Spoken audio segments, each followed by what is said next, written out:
Thank you very much. And sorry, nakapag-isa si Brother on last week because we are all in the everything. Magandang umaga, mga brothers and sisters. Good morning. This is the third talk. And para naman medyo ma-repress tayo. Can you all stand up first? Tayo muna tayo. And then can you all brothers and sisters face your right side? And then masalihin nyo yung nasa harap nyo.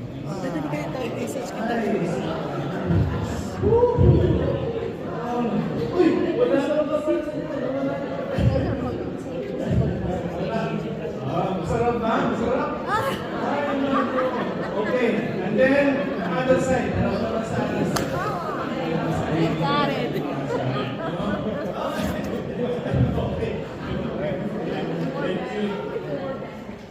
Thank you, brothers and sisters. Siguro medyo na-request tayo. Medyo dumating na tension. Okay, let's all sit down and we will go ahead with our text. So, Evangelistic Headship. My name is Noel. Iba yung wife ko po, wala. Tumagal ng labada. Tumagal ng labada, kanya wala siya. But, brothers and sisters, ang totoong dahilan din talaga, minsan we really have to divide. Ika-divide and conquer sa dami ng ating gawain. As you may have noticed, brothers and sisters, itong mga talks, nag-ano siya nag-develop siya from one, yung first talk ngayon is single-mindedness, which is focusing on the Lord. Yung sumunod is brother nila. And kung makuha natin yung dalawang yun, napakadali na itong pangatlong, which is I'm sorry. Okay. Thank you for reminding me. Thank you. I used to ask if we can, speak in Tagalog, but now I forgot. Sorry, getting old. Yeah, and each talk builds upon the previous one. And so what I was saying was, because the first talk is being focused, single-mindedness for Christ, and then brotherly love. The next one, Evangelistic Headship, becomes more easier if you have if you understand the first two talks. And brothers and sisters, you might have realized this or not, but as household heads, you have the authority of the CFC International Council. And the CFC International Council is the governing body of all the 545,000 Apostles of Christ all over the world. Right? And so, with that authority, of course, carries the responsibility as household head. But what we are going to talk today is about some practical things. Kasi when I was studying this outline, I said, it's interesting because this is an outline which I haven't seen any Bible verse. So sabi ko, why is that so? So and then I realized it's more on the practical side of things. So don't worry, we will not be too much reading Bible verses, but this is more on the practical side to be ahead. Evangelistic headship. Evangelistic means evangelization, evangelize, which means bringing people closer to Christ, which is essentially being a Christian, right? So headship means being a leader, being the head, and being the head, you need authority, and but you need not need to be authoritarian. Okay, you have the authority, but in evangelistic headship, instead of being authoritarian, you have to be evangelistic, or more on bringing people to God, bringing God to people, or even we should be legalistic. Okay? So, I thought I should click. I should go back. Yeah. So, just try to familiarize myself with this. Then, okay. Often, you see members are not immediately eager under headship. This is a new situation for most. hosts are used to answering to no one but themselves. This is true especially when we just, brothers and sisters just graduated from the Christian Life program. You are a new household head, maybe like Brother Sandy, you just have your new members, right? So this is true with that. And new members from the CLP, they are not, we don't expect from them the same, discipline or we are already paid in CMC. Would you say that? But new members, they still starting, and we cannot expect them exact the same way that we do. That's why the first thing that we do as a household head is to establish a good personal relationship.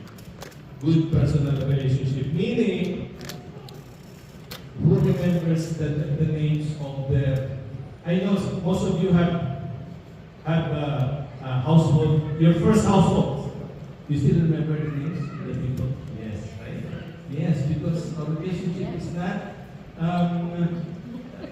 it's personal. Right? I can still remember the names of our first household. We are 5 in the household, but there is one who just maybe attended 1 or 2 and then we went to Australia. This is Philippines. They went to Australia, so it's hard for me to remember the name of those couple. But all those 4, I can still remember. So, first of all, is we establish a good personal relationship. Now, brothers and sisters, in a household setting, we have 3 situations. Yes, 3 situations that usually typical of the members or of the household. One is new members, yung ating, they graduated CLT, new CFCs yung ating member. That's one. Second is, I'll tell you the second one a little bit later. So, new members, they are open, new understanding what God is all about. Don't tell me that when we just graduated the Christian Life program, we know everything already, and we can follow everything that our house is telling us, and we're always excited to come to the prayer meeting because so it's not the case. We are open to understanding of what God is all about, what CFC is all about. They do not yet fully appreciate the vision and mission and culture of CFC. So in this case, we need to be more aware. Again, first thing is develop a personal relationship with our members. And we will talk more about that later, a little bit. Second group or second situation, those with questions or reservations about and doubts. So now the situation is you are a household head. Your members are maybe 2 or 3 years already in CFC, but still they have doubts. They have lots of questions. So this is another situation where you might be challenged as a household head. In this situation, brothers and sisters, we know that some do not experience full conversion during the CLT. For many, it will be a continuing process. So what we should remember is it is natural and it is even healthy for them to have questions. Let's not be afraid to ask them if they have questions. Are we afraid to answer questions? Of course, sometimes I'm afraid to answer questions in the beginning because, of course, I'm thinking that I don't know the answer, but it's okay not to know the answer. One thing I realized, brothers and sisters, in being a household head, is that it is okay to be vulnerable. It is okay to be mali. It is okay sometimes to be wrong. It is okay to admit that I don't know. Let me check. Let me ask my household head. It is okay to, and so with that, they will feel comfortable about opening up and asking questions. But if we are like, and that we come as a person as like we know everything, that this is more reason that they may not ask the question. Right? So it's natural and even healthy to have questions. You should encourage them to openly ask about anything. Because remember, they have doubts. What's the reason they have doubts? So they have questions at the back of their minds. And so it's important for us to know the question and try to address. Of course, we may not be able to address it, but let's do our part as the next, person who knows. Like Brother Ram, if you don't know anything, as Brother Ram. It's true. But I really admire Brother Ram because he's really mature in the community and in this faith. He's got marami kayong natutunan. You've got a lot of knowledge to learn from Brother Ram. Reservation and doubts can be normal too. Thus, you need to draw them in and continue the process of evangelization. Again, evangelization, bringing people closer to Jesus. Bringing people closer to Jesus. Reservations and doubts are normal. At minsan, sometimes my Tagalog palusot is, if I don't know the answer, or my excuse is, the more reason you should always come to the household so that you will learn. The more reason you should come to the unit or assembly because we have a teaching about that. The more reason you should attend the NER because you will learn, right? And for those brothers and sisters, they really have a lot of questions, and sometimes it's bothering the household, right? So usually what I will do is, we will have our own separate private talk and discussion. I'll ask him to list out all the questions, and then we will meet somewhere else, not in the household, so that we will have more time to answer those questions. And then in that way, he can be more open to me because no one else is listening, right? So that's one thing that I learned being a household head. So again, for those with questions, it does not mean that such people are in bad situation. They are just not used to their new life in the Lord. This is especially for new CLP graduates, brothers and sisters. This really is a new life in the Lord. We have a household, way back long time ago. They really do alcohol and inuman and those things. And I can say maybe they're really alcoholic. it's always it's hard because they attend prayer meeting tipsy, right? Not drunk because people when they are drunk they just get to sleep. But they still awake. But they are attending a prayer meeting. But they really drunk before prayer meeting. But it's part of life. These people are just.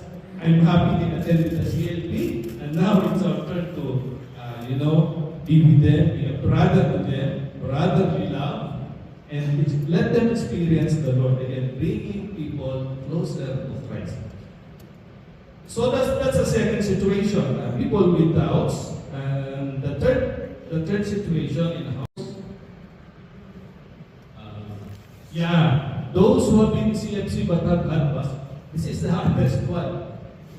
Those who have been with CFC but have had past bad experiences. Have you experienced this, brothers and sisters, in your household? Yeah, especially for those who have been household and for a while. They have bad experiences about another member of the CFC. They have bad experiences about another leader in CFC. They have bad experience about the CFC as a whole. So it's this is a more difficult than the other two. It is not just a question of throwing one into the new life, but first overcoming those obstacles posed by past experiences. So, how do we approach this? First is to identify and know the reason. What's that bad experience? How did it happen? Okay? And talk about it. But we cannot just say, we cannot, after the brother open up, we cannot just say that, just pray about that. No, we really have to, first of all, understand. Again, personal relationship. Understand where they're coming from. They have, of course, they have the right to get offended. They have the right to get hurt. but then keep on discussing about it and try to find, the Holy Spirit will guide you. And your elders can guide you. And try to find out the reason, those obstacles, what happened, and then try to offer a brotherly or sisterly advice. Not just a canned answer. Okay? Not just a canned answer. Meaning, that will solve all your problems. Just not those quick answers. So for those of you in CFC but bad experiences, you need to be able to take them where they are at where they are at and help them in a healthy transition. So what we did here in this is, sabi ni Brother Francis has mentioned patience. Patience. So brothers and sisters, those are the three situations in the household. Now let's talk about the elements of evangelistic headship. Okay.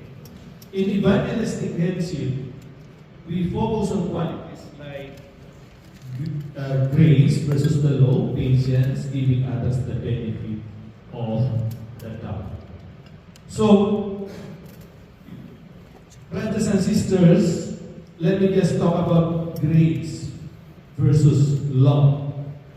Grace, Sister Grace, hello. Grace is, sometimes it comes down to you that Brother Elvis said, Brother Greg is in all three parishes inquired, and sometimes you will think that it's so many activities, so many things to do in CFC, so many household, and so many prayer meetings, so many choir and things like that. Brothers and sisters, that's the case when we depend on ourselves. That's the law. We need to follow 1, 2, 3, 4. But grace is depending on Jesus Christ, who already won all these things and obstacles for us. When we say, it is no longer I, but Christ who lives in me. In my own personal situation, brothers and sisters, really I cannot do so many things in CFC like what we are doing if I rely only on myself and my own strength. And by the way, by the grace of the Lord, that when I say yes, when I say okay, I will come, when I say I'll try my best, I can do it. Because again, I just rely not on myself, but it's no longer I, but Christ in me. That is grace. It's the grace of the Lord who will enable you and change you and make your schedules fit what your mind is intended to do. Patience. Patience is we know how patience work, right? I have a professor friend who told me you should always be patient, otherwise you will be the patient. which is true. If we are not patient, we get stressed out and we get sick. This member who is always giving us problem, or this leader who is always giving us assignments, we should be patient all the time, otherwise we will be the patient. Right? Patience is again giving yourself a chance to understand, giving other people a chance to say their mind, and giving others the benefit of the doubt. Your members are going to forget things sometimes or do things wrong. Do not be hard on them, especially for new brothers and sisters, new graduates, new household. And after the meeting, after the household, kain na walang pray. Sabi mo, bro, teka, pray mo na, ganyan. So, I'm sorry. Again, I have to read. Okay, you graduates, and then this member want to eat right away. No prayer, no bless us, O Lord. So you will tell this brother or sister, bro, no, that's not the right way. We pray first. I mean, we can say it, or we can tolerate the first, second, third time. Don't be too hard on new members. Your understanding and patience will win them over. It's really true. And the fact that most of you brothers and sisters, I can tell, you have been in CFC, we have been together in CFC for quite a while. And I'm really encouraged to see you all because of your patience. Because otherwise, if you didn't have that patience, You'll be a patient. it's either you are not patient already, or you are not in CFC anymore. right? And so, Brother Ram and I, and our leaders are happy to know that you are here. You will be the next after us because we are already white-haired. And the next people attending Household Let's training now are the next Household Let's for the Evangelistic chapter. Now, understanding and patience will win them over. In Tagalog, sorry to mention, sabi nga natin, lahat yan, makukuha ko sa tiyaga. Right? Makukuha ko sa tiyaga. In English, meaning everything, it will work out if you have patience. Right? Remember that lady was always praying to God and to the Master, and then the Master got tired, and then just got the request. It's the same thing with our patience.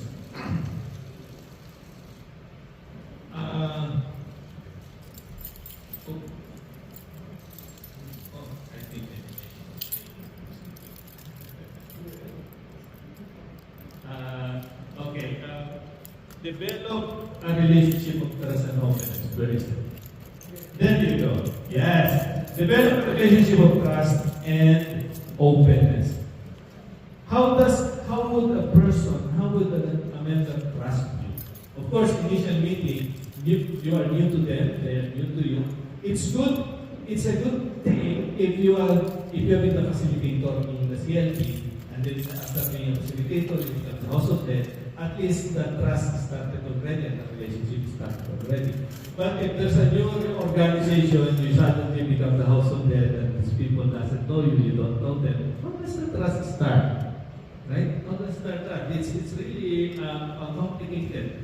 But again, to me, by being authentic, saying what you mean, meaning what you say, trying to, allowing yourself to be vulnerable. I don't know everything. I can be wrong. Trying to be authentic with the person, but always willing to help you. I'm here to kakampi mo ako in Tagalog. I'm here for you. Then we can get the trust of our brothers and sisters. And if we take the position of a servant for them, then we will gain their trust. If our posture is we are really a servant for them, we will gain their trust. They need to know that we are for them. Yan, Tagalog, happy tayo. I'm not your master, or I'm not just your leader who will expose you to danger and embarrassment, but we are in this together. Happy tayo. Show that your role is not to run their lives, but to guide them as an older brothers and sisters. As an older, we are the brothers and sisters. The problem is, if your members are older than you, right? But it's okay. In our second household, all of the members are older than us. In fact, we were 20-something and they were 50. But it's okay. Brothers and sisters, the grace that we have in CFC is that people respect us as household. After they graduate in CFC, even though some of them they have doubts, but once you are installed as a household head, people respect you. That's my experience. People will respect you. So again, show that your role is not to run their lives, but to guide them as older brothers and sisters. And if you are an older brother and sister in the family, the oldest brother or sister he's always the person who eats last. He's always the person who gives away benefits to others, and he's the last, right? In a family setting. Maybe in the household setting, the same is true. if you are the older brother and sister, I mean, you sacrifice them. Maybe you make yourself available for them as fast as possible. That's how we develop relationship, trust, and openness. Set lower standards and fewer standards. Just, brothers and sisters, just following our schedules, just following our culture, household, prayer meeting, thrice a week, everything that we are trained to do, just following that, we don't have to add standards anymore. Because those guidelines, those practices, those already are the essence, are the necessary things that we need really to change our life, to transform. So we don't need to put additional standards. So lower standards means the brother or the sister was not in the prayer meeting, for example. Also prayer meeting, they were absent. And then the next prayer meeting, or maybe the husband told them, "Oh, bro, you were absent. So you should have been present." Well, it's true that we want them to be present, but maybe one